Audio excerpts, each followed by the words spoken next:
Olá, turma, sejam todos bem-vindos à nossa sala virtual, aqui na disciplina de Hematologia Básica.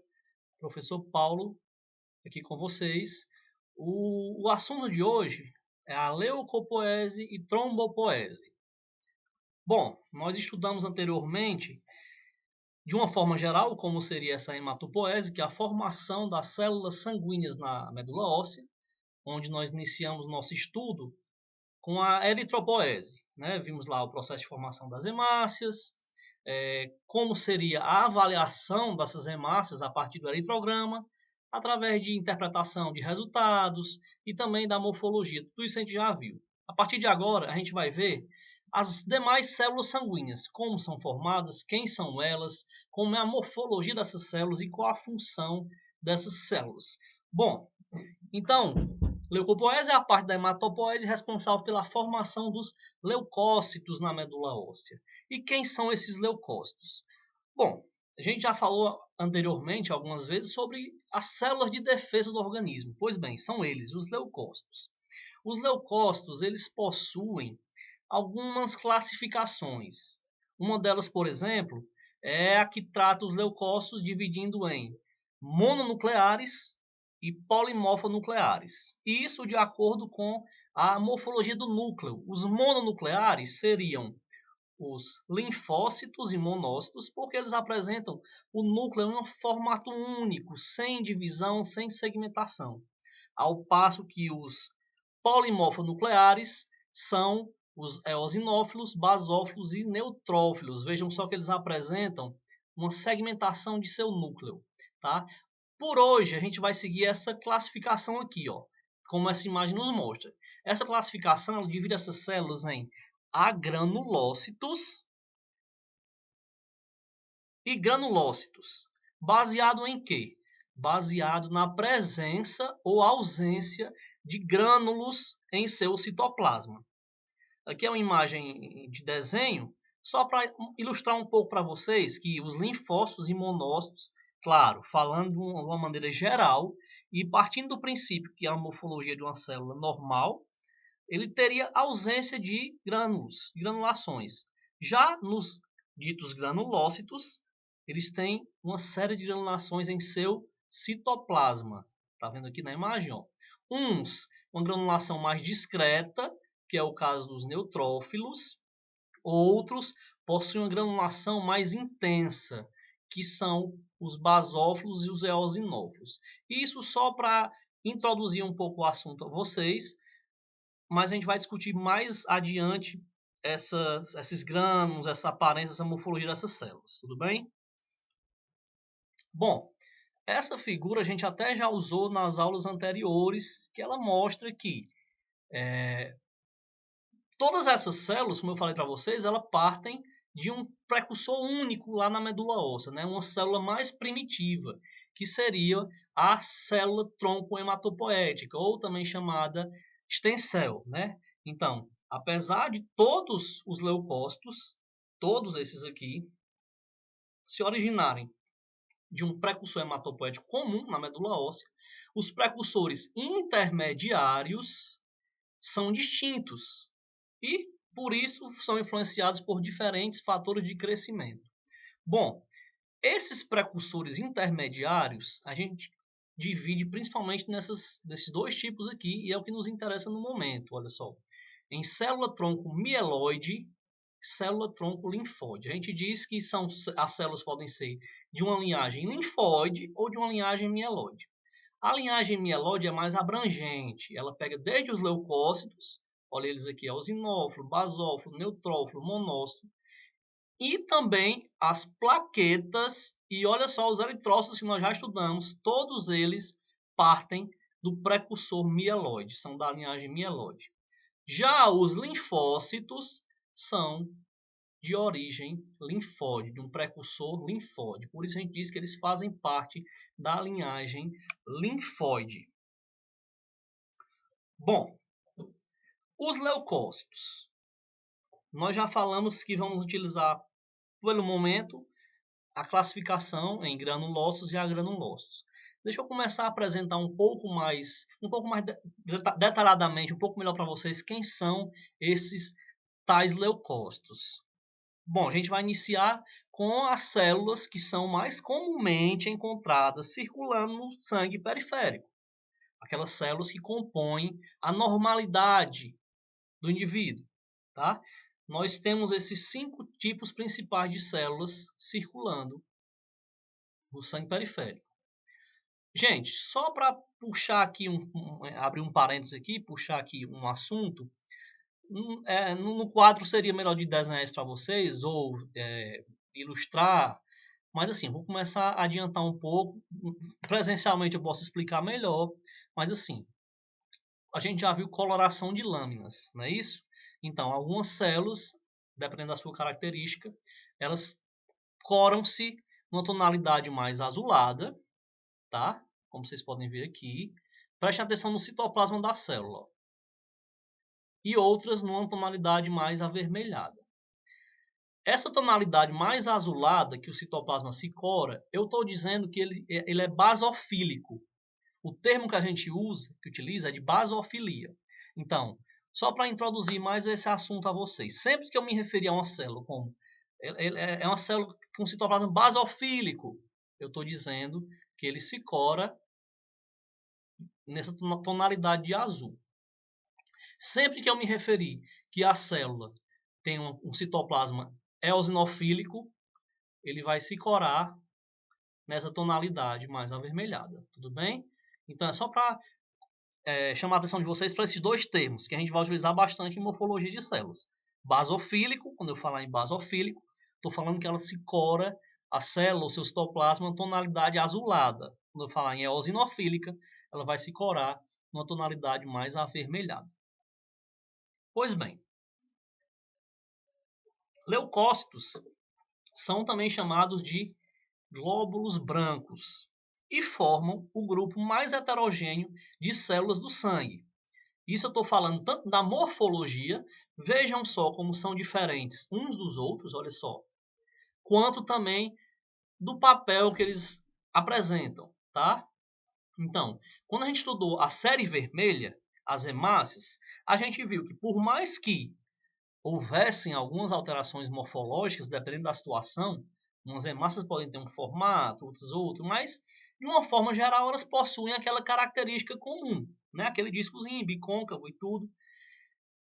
Já os glóbulos brancos, a série branca, eles possuem uma variedade maior, mais heterogênea das células. Olha a morfologia deles como pode variar bastante. Olha só para vocês irem se familiarizando com eles.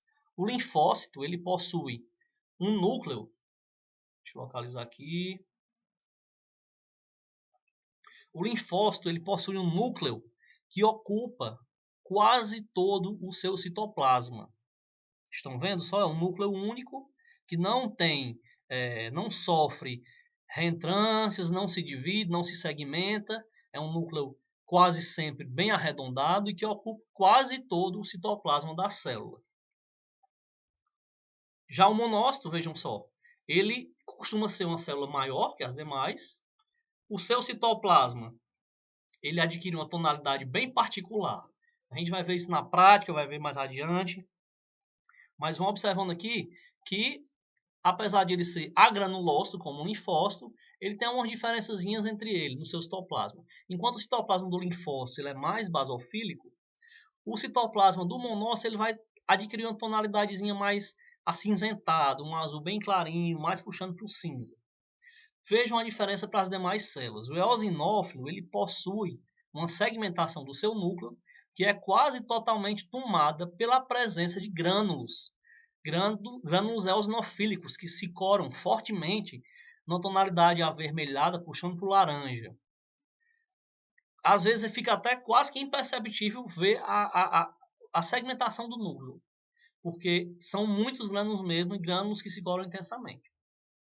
Os basófilos possuem uma variação maior, a gente vai ver mais à frente, da quantidade de grânulos, uns têm mais, outros um pouco menos, mas vocês vão ver ao microscópio, eles têm uma característica bem particular, que os grânulos deles são bastante escuros, chegam a ser pretos mesmo. A gente vai quase não consegue ver também o núcleo, mas vê aqueles grânulos grandes, e bem escuros, quase em tonalidade preta. Já os neutrófilos, esse aqui que eu estou apontando para vocês é o segmentado, percebe-se por quê, né? Olha só o núcleo dele, como se divide, como se segmenta em alguns lóbulos, e ele tem um citoplasma que tende entre ácido orfílico e neutro. Não se cora muito não, o citoplasma do neutrófilo, e possui umas granulações discretas, tá? Então assim, isso aqui, essa apresentação inicial só para mostrar para vocês a heterogeneidade dessas células. Quanto ao seu papel, a gente vai discutir mais adiante. Então, assim, embora os leucócitos desempenhem um papel de defesa do organismo, cada subtipo leucocitado detém funções bastante específicas e distintas entre si, que em conjunto estruturam o nosso sistema imunológico.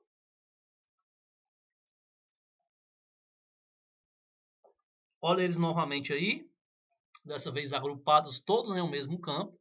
Essa imagem é do professor Márcio Mello. Ele conseguiu localizar um campo onde os 5 principais subtipos celulares de leucócitos estariam presentes, um próximo ao outro. Bom, leucócitos são células nucleadas, a gente já viu, né? Cada uma tem um núcleo e alguns possuem segmentação, outros não.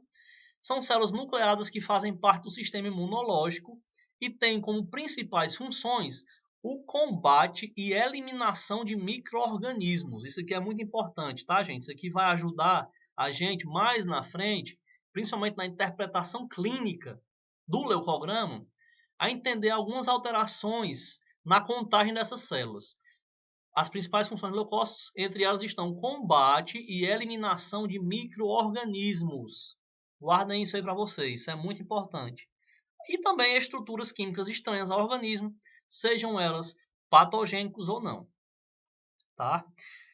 Esses leucócitos, essas células de defesa, eles respondem a estímulos químicos liberados tanto por células danificadas, como por outros leucócitos, sendo capazes de localizar tecidos danificados ou infectados por micro-organismos. Isso a gente viu na patologia, né, gente? Às vezes uma lesão é num órgão específico, e enquanto os leucócitos estão circulando no sangue periférico, eles recebem sinais, né, a chamada quimiotaxia, que os atrai para o local de lesão, inflamação, infecção, para que eles possam exercer o papel de defesa deles. Bom, falando um pouco entre os valores de referência, isso a gente vai estudar também com mais detalhes mais adiante, mas eu gostaria de introduzir um ponto para vocês aqui. Vejam só, aqui é só uma imagem que eu peguei para tentar deixar mais acessível a informação. Uma coisa muito importante, um dado muito importante que vocês têm que ter em mente é o quê? Que os valores de referência mudam de acordo com a faixa etária. Como assim, professor? Nós não podemos encarar um perfil de leucograma de um adulto com de uma criança. Por quê? Porque assim, a gente começou a falar sobre os tipos de leucócitos que tem, né? No adulto, olha só aqui, ó, no adulto, vou pegar aqui o marcador. No adulto, o principal tipo que predomina, falando logicamente de um adulto normal, sem patologias, é dos neutrófilos, podendo chegar a 40, a 70, 80% das células dos leucócitos circulantes. Enquanto nas crianças, o principal tipo é de linfócitos, tá? Então, assim, a gente vai entrar em mais detalhes mais à frente sobre valor de referência, mas por enquanto guardem esse detalhe para vocês. Nos adultos predominam os neutrófilos. Já na fase infantil, há um predomínio de linfócitos. Eu cheguei a falar para vocês até numa aula anterior de um caso que uma pessoa chegou questionando, um paciente chegou questionando um laudo que, segundo o laudo, estava com a criança estaria com linfocitose. E a importância de você ter essa noção de diferença de faixa etária é porque, conforme eu expliquei para essa pessoa no dia, na verdade, o valor de referência daquele laudo estaria errado. Porque a criança tinha acho que 50 e poucos por cento de linfócitos, o que para a faixa etária indicada estaria dentro da normalidade. Então não seria uma linfocitose como estavam especulando, tá? Então, falando em termos de crianças, se fosse para eu ter uma linfocitose, era para ter uns 80 a 90% de linfócitos, tá bom? Então assim, é mais para vocês terem essa noção de diferença de faixa etária e valor de referência. Tá? Então, é importante observar que, em recém-nascidos e crianças, existe entre os leucócitos um predomínio de células mononucleares, principalmente os linfócitos, em relação aos granulócitos. Com a idade, essa relação se inverte. Em adultos, existe o contrário, o predomínio de polimorfonucleares, principalmente de neutrófilos.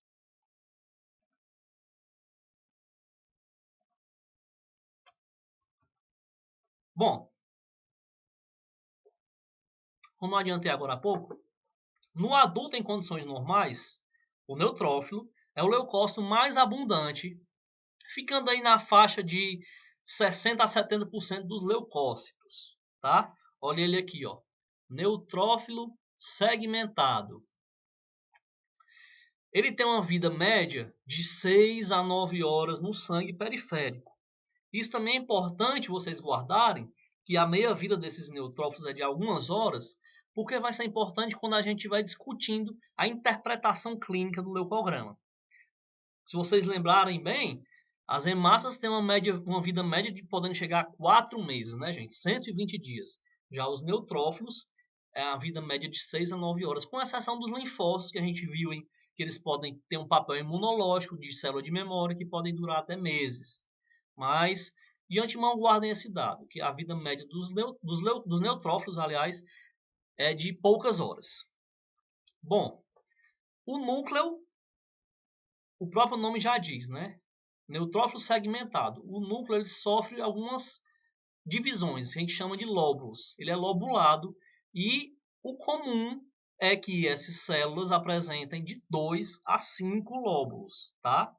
Tem uma variação aí, a maioria de 3 lóbulos, 4 lóbulos, mas no geral, esse tipo de célula neutrófilo segmentado, o núcleo dela divide-se em 2 a 5 lóbulos.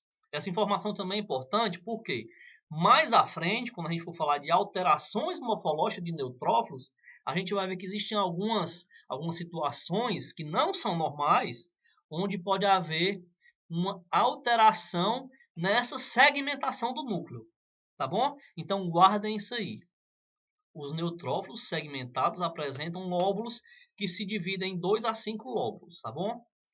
O citoplasma dos neutrófilos apresenta uma reação neutra em corantes hematológicos, ou seja, é uma tonalidade discreta, puxando mais um pouco para a eosinofilia, mas de forma neutra. No geral, ele não se cora, ele fica uma tonalidadezinha neutra, onde nós podemos ver grânulos pequenos e discretos. Tá? Guardem essa informação também, porque nas alterações morfológicas de neutrófilos, a gente vai ver uma situação lá que mexe, inclusive, com a granulação dessas células. Então, de uma forma geral e dentro da normalidade, os neutrófilos apresentam granulações discretas, tá?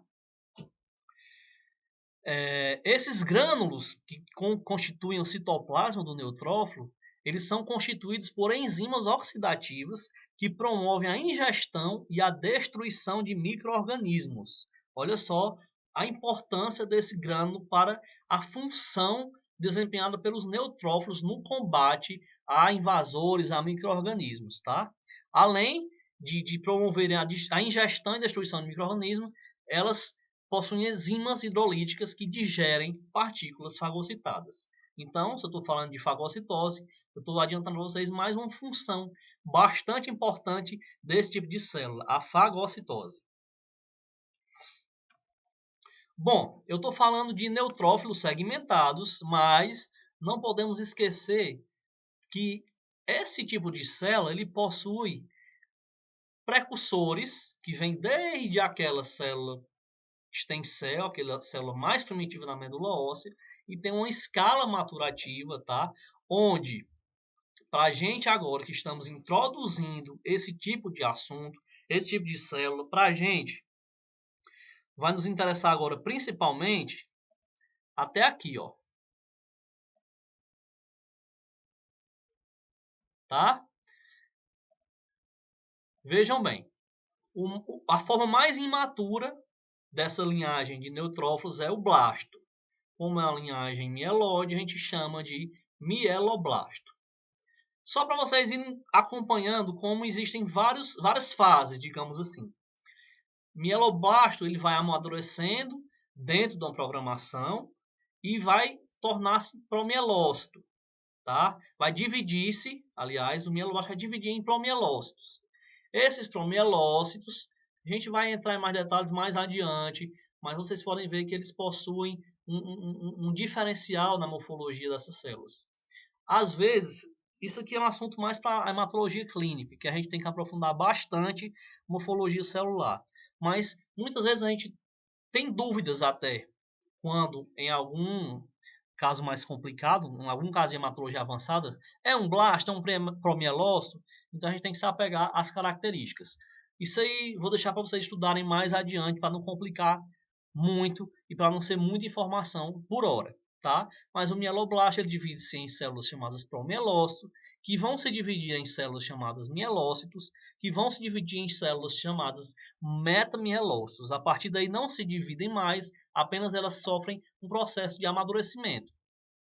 Então a sequência é essa aí que a gente está vendo, ó. Mieloblasto, promielócito, mielócito, metamielócito, bastonete ou bastão, é a mesma coisa, alguma hora nos livros, a gente até falando, conversando, ou em alguns laudos que vocês possam vir a analisar, tanto faz o termo. Algumas pessoas utilizam bastonete, outras utilizam bastão, é a mesma coisa. E por fim, a forma mais madura é a de segmentados, tá? Gente, para a gente agora, no momento que a gente está vendo só a parte mais normal, a parte normal dessas células, para a gente o que vai ser interessante guardar agora é que circulando no sangue periférico, dentro de um processo de normalidade, a gente vai encontrar até aqui, ó. Partindo do princípio que aqui são células imaturas e aqui células maduras, no sangue periférico circulando, a parte mais imatura que é para eu encontrar é a do bastão, tá? É a do bastonete. Isso numa proporção pequena. Enquanto eu falei para vocês que numa porcentagem de que são encontrados cerca de 60% a 70% dos leucócitos circulantes são neutrófilos, os bastonetes eles aparecem ali de 1%, 2%, 3%, numa faixa que vai de 0 a 5%. Então, assim, o que é que eu vou dizer para vocês? Em termos de normalidade, em termos de pacientes sem alterações, sem doença e tudo, nós vamos encontrar, dentre os leucócitos, sendo um paciente adulto, dentre os leucócitos, a maioria vai ser de neutrófilos. Dentro dos neutrófilos, a gente vai poder encontrar neutrófilos segmentados, a maior parte, e uma pequena parte de neutrófilos bastonetes, tá? Quando a gente tiver numa aula prática, eu vou poder mostrar para vocês no microscópio mais detalhadamente como a gente pode diferenciar eles e como essa proporção como é bem assim mesmo. A gente vai encontrar pouquinhos bastões dentro da normalidade, tá? De antemão, e falando em morfologia, o que é que eu posso adiantar para vocês? Que enquanto os neutrófilos segmentados, que é a porção madura final dessa célula, possui o núcleo dividido em lóbulos, como a gente viu, o núcleo do bastonete ele não é segmentado ainda.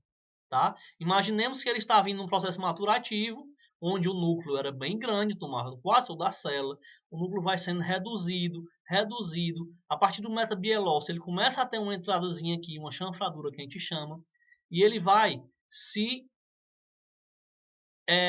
vai entrando cada vez mais esse núcleo a fim de se dividir.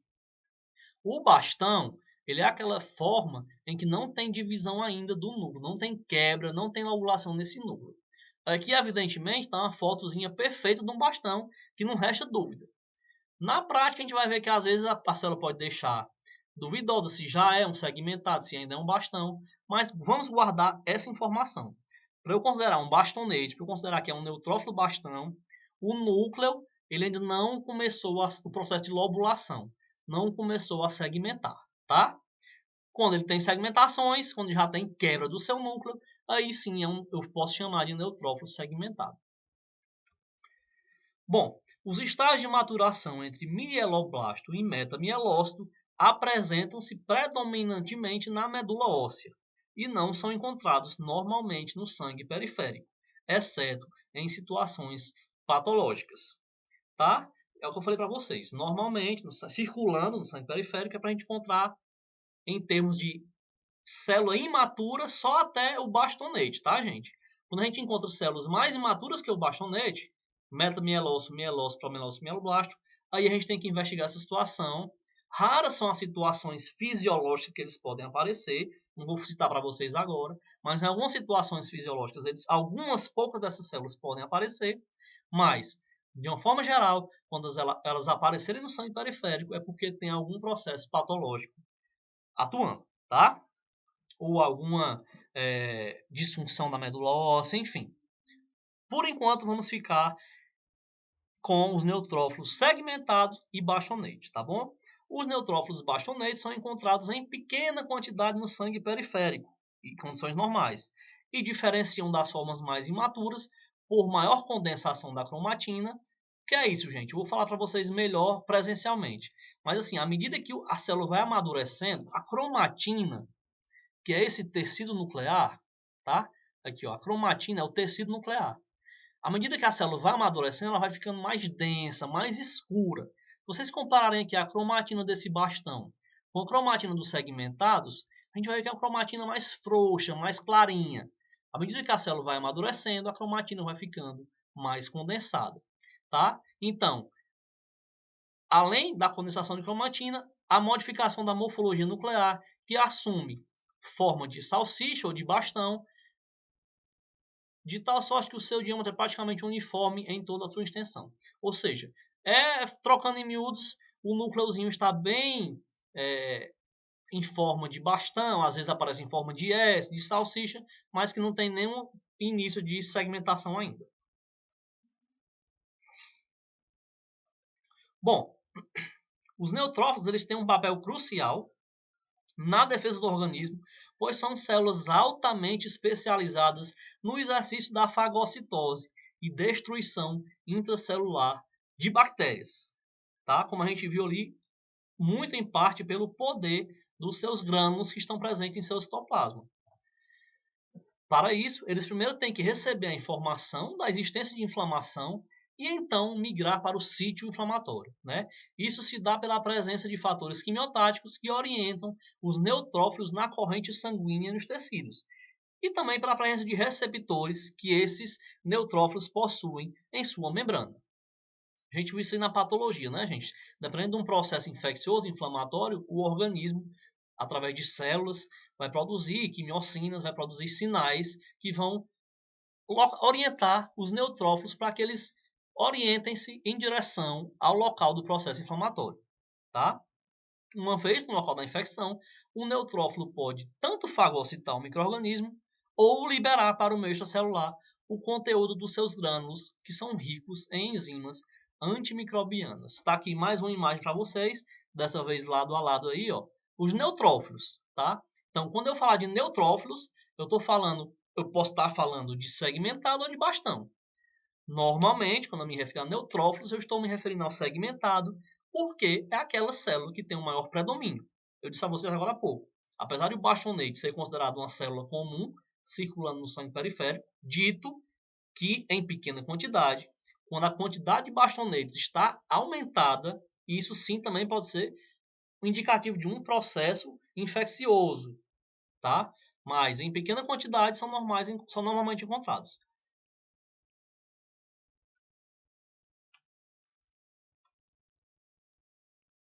Bom, agora a gente vai falar um pouco sobre os eosinófilos, tá? Os eosinófilos eles apresentam diâmetro um pouco maior que os neutrófilos. Eu não coloquei para vocês aqui, porque assim, geralmente os livros dão a medida, né? Tantos micrômetros, 8 micrômetros, 12 micrômetros, do tamanho dessas células. Se vocês encontram tranquilamente nos livros, eu não quis colocar para vocês agora porque é uma medida até difícil de a gente imaginar de tão pequena que é. A diferença é muito pequena mesmo. Às vezes, visualmente, a gente consegue ver quando coloca uma célula lado a lado. Mas só em termos de medida mesmo de comprimento é difícil visualizar. Então, assim, no geral, eles apresentam um diâmetro um pouco maior que o dos neutrófilos, que a gente viu agora há pouco, e tem uma meia-vida média também de algumas horas no sangue periférico. Olha só, a característica peculiar dessas células é a da presença no citoplasma de bastante grânulos com alta afinidade pela eosina. Lembra que eu falei para vocês no início? Algumas células podem corar-se com uma tonalidade mais eosinofílica, ou seja, elas vão apresentar-se mais avermelhada, alaranjada. E nós vamos ver através da microscopia que os eosinófilos são assim, eles ficam bem coradinhos, cheios de grânulos, esses grânulos ficam avermelhados, alaranjados, tem uma característica morfológica bastante peculiar mesmo, conforme vocês estão vendo aqui. Aqui está mais desenhado, né, mas a gente vai ver algumas imagens reais mais à frente. Apresentam uma morfologia nuclear geralmente bilobulada, com granulações alaranjadas grosseiras no citoplasma. Bom, quando eu falei para vocês que os neutrófilos geralmente eles tendem a ser neutro, lógico, em algumas situações a pessoa vai pegar uma lâmina que não vai estar muito bem corada, digamos assim, e pode ficar dando uma aparência que está alaranjadozinho o citoplasma do neutrófilo. Mas a diferença para o eosinófilo é que no eosinófilo a gente consegue ver bem marcados esses grânulos no seu citoplasma. Tá? O núcleo, algumas vezes a gente consegue identificar se são 2 lóbulos, se são 3 lóbulos, mas às vezes, dependendo da quantidade de grânulos presentes, a gente não consegue definir muito bem quantos seriam esses lóbulos presentes. A função dessas células, dos eosinófilos, é modular as respostas inflamatórias nas reações alérgicas, pois, através da liberação de mediadores químicos, eles estimulam a liberação de histamina armazenada nos basófilos. A gente chegou a ver também na patologia que os basófilos estão envolvidos nos processos alérgicos por liberarem a histamina, né, que é uma citocina pró-inflamatória. Então, o papel dos eosinófilos é modular essa inflamação na resposta alérgica. Eles estimulam que os basófilos liberem a histamina. Aqui novamente uma espécie de desenho de como seriam os eosinófilos e aqui uma imagem já real.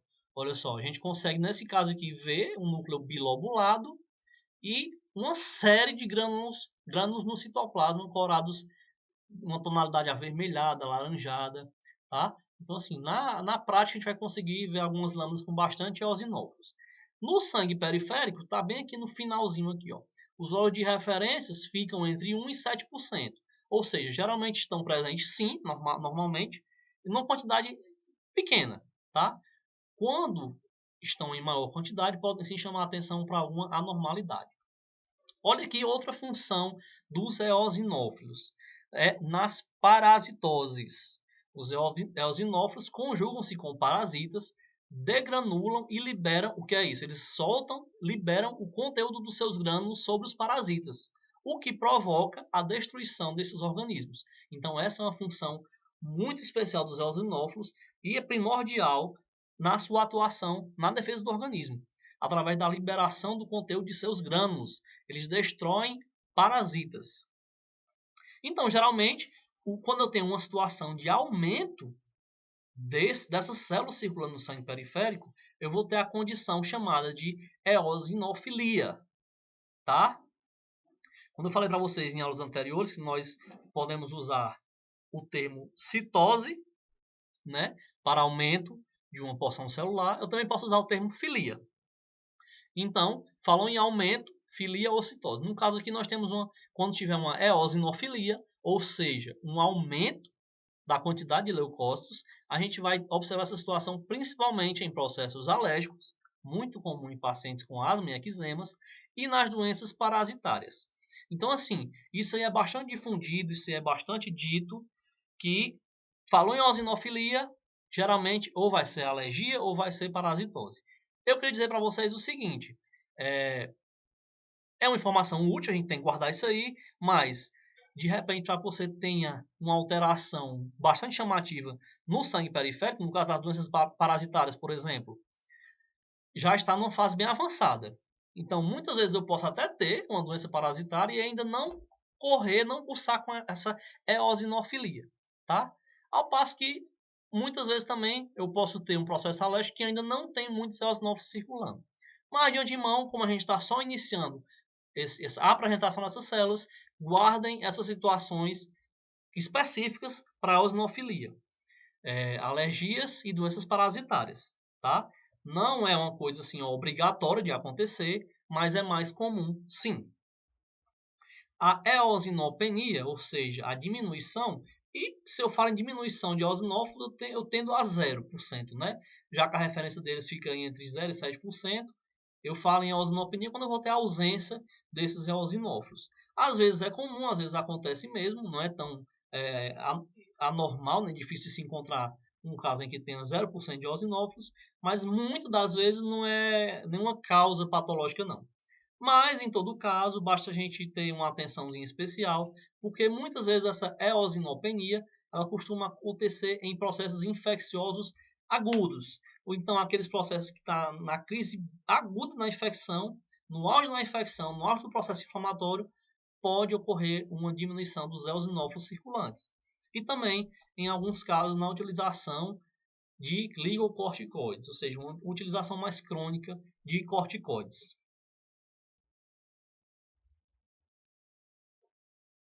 A próxima célula que a gente vai falar é o basófilo, tá?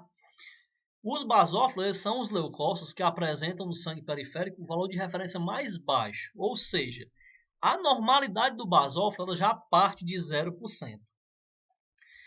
Normalmente, não vemos, isso eu estou falando em relação de frequência mesmo. É muito difícil a gente ver basófilo no sangue periférico. Muito difícil, mas não impossível. Aqui e acolá a gente consegue ver sim. Mas como é uma taxa de percentual de célula muito baixa mesmo circulando, é bastante comum que tenham leucogramas, hemogramas com 0% de basófilo. Tá? Falando em normalidade, também é normal que tenha um basófilozinho até 2% ali circulando, não é estranho não. Tá? Então, às vezes eu costumo falar para vocês de mitos. Tem gente que diz, basófilo a gente nunca vê. Mentira, basófilo a gente vê sim. É em menor frequência, mas aqui e acolá eles aparecem sim. Sua ausência não quer dizer nada, aparecer um ou outro também não quer dizer nada, tá? Geralmente o núcleo em condições normais não apresenta mais de 2 lobos e não é completamente observado, porque assim, as granulações deles são bastante escuras, como vocês podem observar aqui, ó. A gente quando visualiza o basófilo, ele possui granulações bem escuras, bem grosseiras mesmo. Muitas vezes a gente não consegue ver o núcleo, não consegue ver em quantos lóbulos está, porque são grânulos bem característicos, bem escuros mesmo, tá? Os basófilos estão envolvidos nas reações de hipersensibilidade imediata, participando de processos alérgicos produzindo histamina. Então, assim, eu falei agora há pouco que nos casos de alergias, processos alérgicos, a gente costuma ter eosinofilia, que é aumento dos eosinófilos. Os basófilos não costumam alterar-se, mesmo em casos de alergia. Isso porque a atuação deles, ao contrário dos eosinófilos, não é nem na quantidade, nem liberação de grânulos, é mais na produção de histamina mesmo. Então, assim, por mais que eles participem do processo imunológico das reações de hipersensibilidade, não ocorreria um aumento da sua circulação no sangue periférico, tá? Já o aumento dessa quantidade de células, ela pode ter pode ser bastante chamativa e importante, porque assim, a gente vai ver mais adiante, principalmente quando estiver falando da parte clínica da hematologia, que tem algumas situações, como a leucemia mieloide crônica, em que esse tipo de células, basófilos, vão estar bastante aumentados. E isso é um sinal de alerta, tá bom? E existem outras situações, colite ulcerativa, sinusite crônica, alguns tipos de anemia hemolítica, mielofibrose, polistemia vera, enfim, em que eles podem aumentar. Bom, falando agora um pouco sobre os linfócitos. Eu não estava colocando nas outras, já para não ter essa comparação, aqui é porque escapou essa medida aqui deles, tá? Mas, de uma forma geral, são células de tamanho pequeno, tá? Quando a gente estiver comparando ao microscópio, vocês vão ver que geralmente elas são menores que as demais células circulantes. Geralmente são células de tamanho pequeno, regulares e arredondadas, como vocês podem ver nas imagens. Relação núcleo-citoplasma elevada. O que eu estou querendo dizer com isso? O núcleo ocupa quase todo o citoplasma. Cerca de 90% da área da célula é de núcleo. O citoplasma, então, é escasso e basófilo, ou seja, ele cora-se na tonalidade azulada. Por isso eu digo que é um citoplasma basofílico. Em sua quase totalidade, o núcleo é regular esférico, também de tonalidade azul, arroxeada, e a cromatina é bem condensada, ou seja, bem escura. Isso eu estou falando de linfócitos normais, tá, gente? O linfócito é um tipo de célula que pode variar sua morfologia em algumas situações, mas, lembrando bem, isso aqui é uma aula de apresentação dos leucócitos, é o primeiro contato que vocês estão tendo com os leucócitos, e o linfócito, vocês guardem essa imagem deles. Eles vão ser essa célulazinha menor, onde o núcleo ocupa quase todo o citoplasma, tá? O citoplasma, o pouquinho que a gente consegue ver, a gente vê que ele é basofílico, e a cromatina, ou seja, o tecido nuclear, é bastante condensado. O que eu quero dizer com isso? É bastante escuro. Tá? Essa é a característica morfológica de um linfócito normal. Bom, o tempo médio de vida dos linfócitos ela pode variar bastante, de semanas, meses a anos. Então, ao contrário de outros leucócitos que a gente viu anteriormente, eles podem ter, sim, uma meia-vida bem prolongada. Tá? Eles são classificados em 3 tipos principais. São os linfócitos B, T e linfócito NK. São 3 os tipos de linfócitos que nós encontramos: linfócito B, T e NK. Linfócito NK é o linfócito dito natural killer. Isso porque eles são exterminadores naturais. Eles têm um importante papel na defesa do organismo, porque eles destroem células infectadas, tá? Então, assim, ó, os últimos que eu falei agora há pouco, o natural killer, tem como principal função a destruição das células infectadas por vírus, induzindo-as a sofrer apoptose. Então, eles são bem isso mesmo, são exterminadores naturais, os linfócitos NK, porque eles destroem células infectadas por vírus. Já o linfócito B, a característica principal dele é a síntese de imunoglobulinas, ou seja, eles têm um papel crucial na resposta humoral imunitária. Como a gente viu, são produtores de anticorpos, né, gente? E o estágio final, digamos assim, da diferenciação do linfócito B, ou seja, depois que ele sai da medula óssea, que ele passa por um estágio de amadurecimento, que ele vai para os tecidos, ele amadurece e transforma-se em plasmócito, que é o produtor de imunoglobulinas, propriamente dito, tá? É a célula que vai secretar ativamente as imunoglobulinas. Já falando em termos de linfócito T, eles vão ter origem na medula óssea, porém, ainda em estágio precoce de desenvolvimento, eles migram para o timo, onde ocorre a sua maturação celular. Por isso que eles recebem esse nome de linfócito T, porque o final da sua maturação celular vai acontecer no timo. Após saírem do timo, os linfócitos T apresentam-se em 2 tipos. Linfócito T auxiliar, é o TCD4, né, também dito linfócito T helper, e o linfócito TCD8, que é o dito linfócito T citotóxico ou supressor. Bom, aqui na hematologia a gente não vai aprofundar muito esse papel na imunologia dos linfócitos. Isso a gente deixa para que a imunologia aprofunde, tá? Por enquanto é mais para vocês terem essa noção de que uma mesma classe de células pode ter diferentes funções, tá? Então, os linfócitos, eu falando em termos de adulto, como a gente viu, eles representam cerca de 20 a 40% dos leucócitos circulantes. Tá bom? As linfocitoses são observadas nas infecções virais. A linfopenia, eu ia completar aqui o texto, acabei não completando, mas eu adianto para vocês que a gente vai ter uma aula sobre interpretação clínica do leucograma, onde eu vou explicar melhor para vocês. Eu já vou adiantar aqui um pouquinho. Enquanto eu tenho um aumento desse tipo de células, principalmente em infecções virais, a sua redução pode ocorrer muitas vezes em casos de infecções bacterianas. Tá? A gente vai ver, quando estiver nessa parte mais de interpretação clínica do leucograma, que nas infecções bacterianas podem ter um aumento bastante acentuado de neutrófilos, inclusive de formas bastonetes ou até mais imaturas, ao passo que, consequentemente, já vou estar aumentando bastante um tipo celular, eu vou diminuir outros. Entre esses outros tipos está a diminuição dos linfócitos, ao qual a gente chama de linfopenia.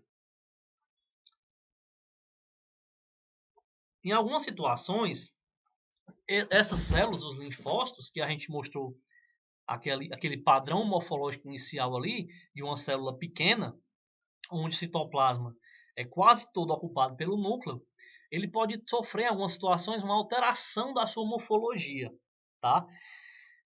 E a gente vai ter os famosos casos de linfócitos reativos, que antigamente eram chamados de linfócitos atípicos. Olha o que é que acontece. A estimulação ou ativação dos linfócitos leva a alterações fisiológicas que culminam por alterar sua morfologia, assumindo uma forma mais imatura. O citoplasma torna-se mais abundante e basofílico. Olha só, puxando a memória de vocês, que é aquela célula pequenininha que tinha quase todo o citoplasma tomado pelo núcleo, como é que pode se comportar o citoplasma nessa célula? Maior, né? Menos ocupado pelo núcleo, bastante basofílico, ele fica bem azuladozinho, essas outras aqui, ó. E o núcleo pode apresentar uma cromatina mais frouxa, pode apresentar áreas de cromatina mais condensada intercaladas com área de cromatina mais frouxa, tá? Isso acontece muito nos processos infecciosos virais, tá? É quando a imunologia do nosso organismo funciona, né? O vírus encontra a célula de defesa e a partir da apresentação antigênica desses vírus, o organismo vai trabalhar para tentar destruí-los. Uma reação do organismo é ativar esses linfócitos para que eles produzam anticorpos contra esses vírus, tá? Então, assim, após essa ativação, propriamente dita, os linfócitos passam a produzir anticorpos. Então, guardem essa imagem aqui, que quando a gente vai fazendo a parte de interpretação clínica, algumas situações a gente vai ver que essa alteração morfológica de linfócitos é bastante chamativa. Como, por exemplo, as infecções virais por dengue, acontece bastante essa alteração dessas células, elas aumentam a sua frequência de observação no sangue periférico circulante. Bom, os monócitos são as células que apresentam um maior tamanho dentre essas que nós vimos até agora. Tá? São as maiores células circulantes normalmente no sangue periférico. Quando eu digo isso, eu me referindo às células normais, tá, gente? O núcleo é bastante irregular. Enquanto nos linfócitos a gente viu que o núcleo tende a ser quase sempre aquele formato regular, arredondado, o dos monócitos pode variar bastante. Algumas vezes ele fica com um núcleo em forma de rim, às vezes parece aquele carocinho de feijão e tudo, mas muitas vezes ele pode assumir uma forma irregular, sem uma forma definida, tá? Então a gente pode observar na forma lobulada, na forma de rim, em forma de U. Então não existe um padrão para o núcleo do monócito, tá? O citoplasma dos monócitos normais ele apresenta uma coloração azul acinzentada, é bem isso mesmo, azul acinzentada, enquanto a gente vê que no linfócito é um azul mais escuro, o dos monócitos vai tender a ser uma coloração mais acinzentada mesmo. E muitas vezes vai apresentar esses vacúolos que vocês estão vendo aqui, ó. É uma característica morfológica bastante frequente dos monócitos, tá? Eles têm origem na medula óssea, como todos os leucócitos, e permanecem no sangue periférico por algumas horas, tá? Por quê? Logo em seguida, após circular por algumas horas, eles vão migrar para o sangue, para os tecidos, onde vão atuar vão ter a sua função de defesa no organismo, onde eles tornam-se os macrófagos, que, como a gente já viu anteriormente, são células fagocíticas também, tá bom? Então, enquanto os linfócitos podem ter uma vida média útil de até meses, os monócitos no sangue periférico, depois que eles saem da medula óssea para circular, eles vão passar só algumas horas circulando e dali já migram para os tecidos, onde viram os macrófagos. A atividade funcional primordial dessas células, monócitos enquanto circulam, macrófagos nos tecidos, é a fagocitose e a eliminação de restos celulares e de tecidos lesados. Além disso, eles participam de mecanismos imunes pela interação com células do sistema linfóide, ou seja, eles apresentam uma atuação de células apresentadoras de antígenos. tá? Então, os valores de referência para esses tipos de célula, para os monócitos no sangue periférico, é em torno de 2 a 10% dos leucócitos totais. Quando nós estivermos falando, deixa eu ver se tem aqui agora. Pronto, eu adiantei um pouquinho, mas eu vou falar melhor disso na interpretação clínica do leucograma. Mas quando eu tenho uma monocitose, ou seja, um aumento da porcentagem de monócitos, um aumento da quantidade desses monócitos circulando no sangue periférico, eu vou observar a monocitose em algumas situações, principalmente como as infecções crônicas. Tuberculose é uma delas, tá? Então, processos inflamatórios infecciosos crônicos tendem a cursar um aumento dessas células do sangue periférico. Em algumas outras situações que a gente vai ver mais adiante, como nas síndromes mielodisplásicas, que são um tipo de neoplasia hematológica, e em alguns processos inflamatórios, como artrite reumatoide, lúpus. Então, tem algumas situações que eles podem estar aumentados, tá? Fora isso, podem até muitas vezes ser um marcador de bom prognóstico na recuperação de infecções agudas, ou seja, eles podem estar aumentados numa infecção que é aguda e está partindo para uma resolução. Então, quando você tem um aumento dos monócitos, pode ser um marcador de bom prognóstico, pode ser que seja o seu organismo atuando em defesa daquela situação. Já a sua diminuição, ou seja, a sua diminuição mesmo, né? Porque, como a gente viu, ele pode variar até de 2% a 10%, ou seja, em algumas situações normalmente pode aparecer em baixíssimas contagens, mas a sua ausência, também chamada monocitopenia, pode acontecer em alguns tipos de neoplasias hematológicas e também em pacientes que estão realizando quimioterapia. Bom, falamos até agora dos leucócitos, só para reforçar um pouquinho com vocês, e nós vamos discutir muito mais na nossa disciplina. Sempre que eu falar em leucócitos, eu englobo todas essas células que nós vimos até aqui, tá, gente? Só voltando aqui um pouquinho para aquela imagem que nós temos todas. Pronto, aqui. Sempre que eu estou falando em leucócitos, eu estou falando em todas essas aqui, tá? Quando eu falar de neutrófilos, eu posso estar falando de segmentados ou bastonetes, tá? Mas se eu estou falando de um caso de normalidade, eu estou falando mais de segmentados, tá bom? Então, recapitulando para vocês, olha só novamente aquela imagem que eles estão todos juntos.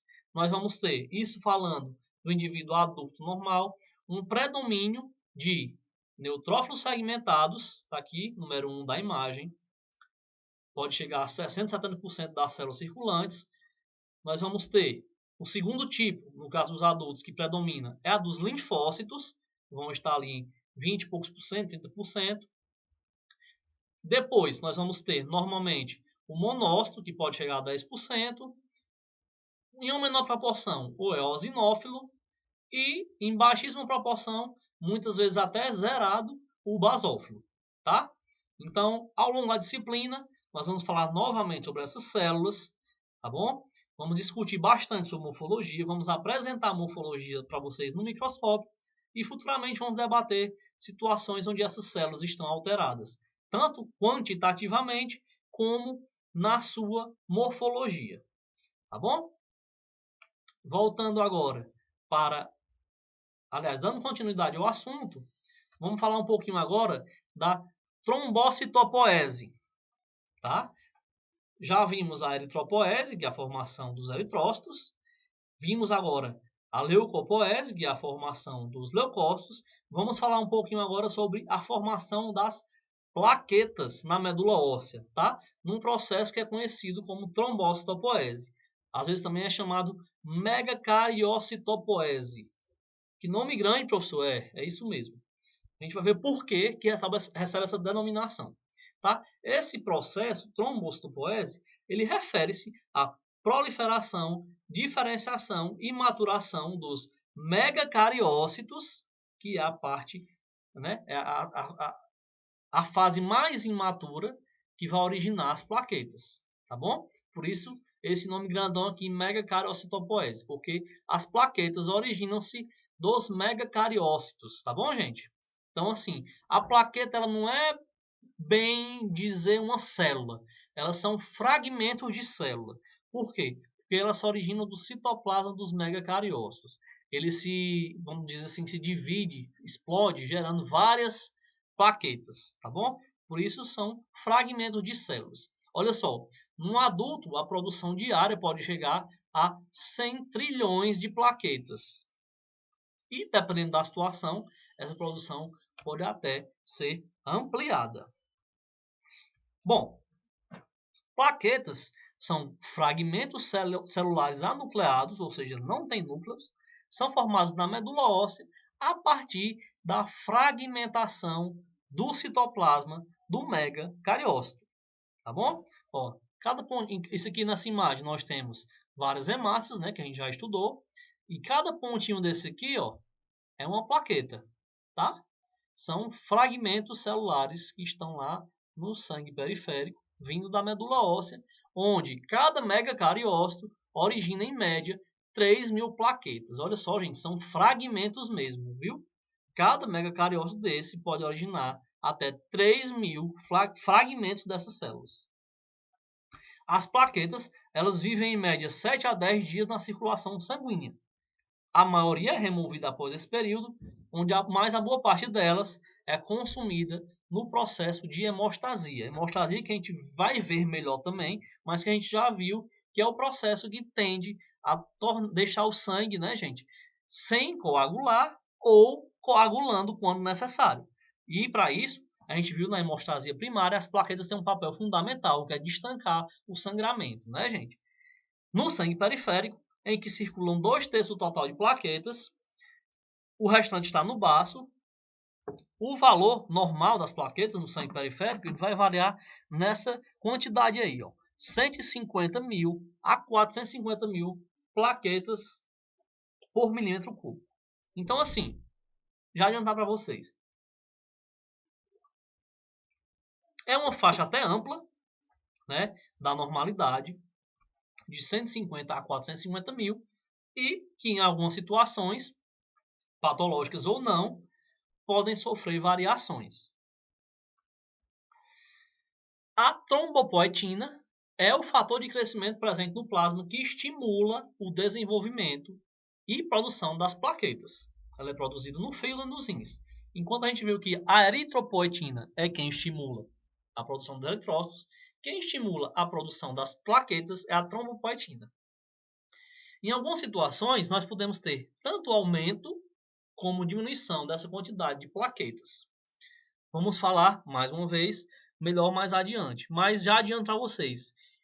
Trombocitoses, que é o caso do aumento das plaquetas.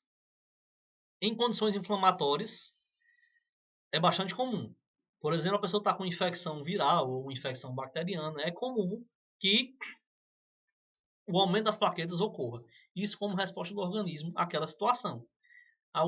Alguns casos, o uso de corticoides pode também ocasionar uma elevação transitória. E em algumas situações, agora sim, patológicas, nós podemos ter elevações que não são transitórias, são permanentes, no caso dos distúrbios mieloproliferativos. Isso a gente vai ver melhor quando estiver estudando as neoplasias hematológicas. E em algumas situações, nós podemos ter o quadro inverso disso aí, né? Ou seja, a diminuição das plaquetas circulantes. São variadas situações que isso pode acontecer, mas adianto para vocês aqui que em alguns casos de quimioterapia e radioterapia pode acontecer essa redução das plaquetas circulantes. Em algumas situações patológicas, como as púrpuras, vamos ver mais detalhes adiante, mas são situações em que o próprio organismo pode estar destruindo essas plaquetas. Em leucemias, existem algumas leucemias, principalmente as leucemias agudas, que cursam com plaquetopenia, que é a diminuição do número de plaquetas. E em algumas infecções, como por exemplo, e bastante comum, que a gente está vivendo atualmente, as infecções virais podem cursar com diminuições transitórias do número de plaquetas. Ou seja, enquanto o indivíduo está naquele processo infeccioso inflamatório, na dengue, por exemplo, isso é muito comum, vai ter uma diminuição das plaquetas, mas que é transitória. A tendência é que, em caso de não ser um quadro muito grave, ao longo dos dias ela volte ao normal, normalize. Bom, além da quantidade de plaquetas, nós também podemos avaliar outras situações com relação a esses fragmentos de células. Tá? As plaquetas normais, elas são fragmentos de células bem menores que as hemácias. Vejam aqui, ó. Aqui nós temos 2 neutrófilos segmentados, aqui nós temos hemácias e várias plaquetas aqui, né, gente? Então, em condições normais, elas têm esse tamanho aqui, que são bem menores que as hemácias. Em algumas situações, muitas vezes processos inflamatórios, elas podem apresentar-se em tamanhos maiores. São as chamadas macroplaquetas. Elas são maiores que as plaquetas normais, olhem só, olha um aqui. E podendo chegar ao tamanho da hemácia. Enquanto a plaqueta normal é bem menor que a hemácia, a macroplaqueta pode chegar ao tamanho das hemácias. E em algumas situações, algumas vezes patológicas, elas podem atingir tamanhos bastante grandes, podendo inclusive ser maiores que as hemácias. Essa situação a gente chama de plaquetas gigantes, tá bom? A gente vai poder ver isso aqui na aula prática também. E uma situação que eu coloquei para vocês aqui bastante curiosa, mas que é bom que vocês tenham essa noção, que é a da pseudoplaquetopenia. Olha só o que é que pode acontecer numa rotina de trabalho ou de repente num exame que chega até vocês para vocês interpretarem. Existem algumas situações que as plaquetas, ao entrarem em contato com o tubozinho de coleta, ou seja, aquele tubo de coleta que tem um anticoagulante, a DTA, que é o indicado para se coletar a amostra de sangue para salvar o hemograma. Algumas situações, o sangue, ao entrar em contato com esse EDTA, por mecanismos imunológicos não muito bem explicados, elas tendem a se agrupar. Olha só. As plaquetas ficam todas agrupadas. O que é que acontece quando isso ocorre, gente? O aparelho, ao invés de contar cada plaquetazinha isoladamente, ele pode pegar um bloco desse daqui com várias plaquetas e contar como fosse uma plaqueta. Ou seja, existe uma redução falsa, tá? Existe uma redução falsa. Não é que o indivíduo tenha plaquetas baixas. Aquele indivíduo, no momento em que o seu sangue entra em contato com a DTA no tubo de coleta, as plaquetas tendem a agregar-se, causando uma pseudodiminuição na contagem do aparelho. Professor, isso é patológico? Não, de forma alguma. Isso só acontece in vitro, ou seja, só acontece quando o sangue entra em contato com o anticoagulante no tubo, por mecanismos imunológicos ainda desconhecidos. Tá? Não se sabe ao certo por que acontece isso, mas sabe-se já que acontece. É raro, mas não é impossível de acontecer. Aqui e acolá a gente pega um caso desse. Qual a importância de eu saber disso? Principalmente para quem está analisando uma amostra de sangue, é que você viu esses agregados de plaqueta, o ideal é que você corrija essa situação e a gente pode lançar mão de artifícios para corrigir esse caso. No caso, a gente orienta que seja realizada uma coleta de amostra num tubo de citrato de sódio, que é aquele tubinho da tampa azul, onde essa agregação não vai acontecer, tá? As plaquetas não vão agregar-se dessa forma. Dito mais uma vez, é uma pseudoplaquetopenia induzida por ADTA. Então, o analista clínico, quando vê esse tipo de situação de plaqueta baixa no laudo do aparelho, vai para a lâmina e vê esses agregados de plaquetas, a gente não pode liberar o resultado, a gente tem que pedir uma nova amostra em coleta de tubo de citrato, que com certeza vai corrigir isso aí. E já aconteceu várias vezes a gente pegar casos assim, a pessoa colhe na DTA, tem um nível de plaqueta reduzido, tem uma quantidade reduzida, quando a gente vai lá fazer a revisão microscópica, tem uma porção de agregados plaquetários. Isso aqui é uma pseudoplaquetopenia induzida por DTA. A correção, a solução que a gente tem para isso, é colher o sangue no citrato para que seja feita a correção. Só pegando esse link desse assunto, em algumas situações também pode acontecer uma plaquetopenia que não é real. Vou dar aqui 2 exemplos para vocês que também são bastante comuns. Coletas difíceis. Coleta difícil em extremos etários, ou seja, em crianças, em bebês ou em idosos que já não têm muita vitalidade, ou seja, pacientes que têm uma dificuldade de coleta de sangue, pode ocorrer uma plaquetopenia devido à coleta. devido às dificuldades de coleta, tá? Então, partiu-se de uma coleta sabidamente difícil, principalmente se for de extremos etários, onde tem uma plaqueta baixa, o ideal é que você faça uma confirmação. Por quê? Pode ser que a pessoa, o indivíduo, o paciente, não tenha uma plaquetopenia real, seja apenas decorrente da fase pré-analítica, como, por exemplo, dificuldade de coleta. Bom, aqui para vocês um modelo de um laudo, agora sim, completo de hemograma, né? Onde já foi assunto de discussão para a gente o estudo dos eritrócitos através do eritrograma. A gente já falou isso aqui detalhadamente, né, gente? Contagem de hemácias, dosagem de hemoglobina, hematócrito, os índices hematimétricos.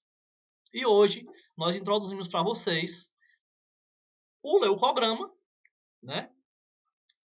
A apresentação dos neutrófilos, dos linfócitos, monócitos, eosinófilos e basófilos, e também da contagem de plaquetas. Essas três séries compõem o dito hemograma completo: eritrograma, leucograma e plaquetograma. Claro, isso aqui é apenas um modelo que pode variar nessa sequência aqui de laboratório para laboratório. Tem laboratório que bota um linfócito, por último monócito, eosinófilo antes, e isso aí é indiferente. Essa sequência, essa ordem é indiferente. Contanto que vocês tenham em mente quem são os componentes do hemograma completo. Aqui mais um modelo que eu peguei aleatoriamente, tá? Na internet, onde ele dispõe. Tá, gente? É assim que acontece um resultado de leucograma. A gente vai ter a quantificação do total de leucócitos, tá? E a discriminação, que a gente chama a contagem diferencial, de quanto dessas células estão presentes na circulação, quantas estão circulando. A gente dá esse resultado em porcentagem, que a gente chama de relativa, e a porcentagem absoluta. Ou seja, aqui um caso de um adulto, aparentemente um adulto normal, vejam só que o adulto normal eles seguem basicamente essa proporção aqui. Alguns eosinófilos, que eu tenho 5%, um bastãozinho aqui circulando, a maioria de neutrófilos segmentados, em segundo lugar de linfócitos e uma proporção relativamente pequena de monócitos. Geralmente, ou aparentemente, aqui é um leucograma de uma pessoa normal, que eu coloquei essa imagem para vocês irem se familiarizando em como é liberado um resultado de leucograma. E aqui a contagem de plaquetas, onde vai ter o valor e o valor de referência. Bom, essa foi a nossa aula de leucopoese e trombopoese. A partir de agora, eu sugiro que vocês procurem informações nos livros, na internet, e estudem principalmente a morfologia dessas células, como é que cada uma se caracteriza, como é o núcleo dessas células, como eu falei para vocês, como é o citoplasma, e em que situações elas costumam estar aumentadas, diminuídas, que é um assunto da nossa próxima aula, que vai ser a interpretação clínica do leucograma. Tá bom? A gente se vê e sempre que der eu vou colocar aqui na nossa aula virtual algum texto, algum exercício que possa vir ajudar vocês. Tá bom, pessoal? Até a próxima!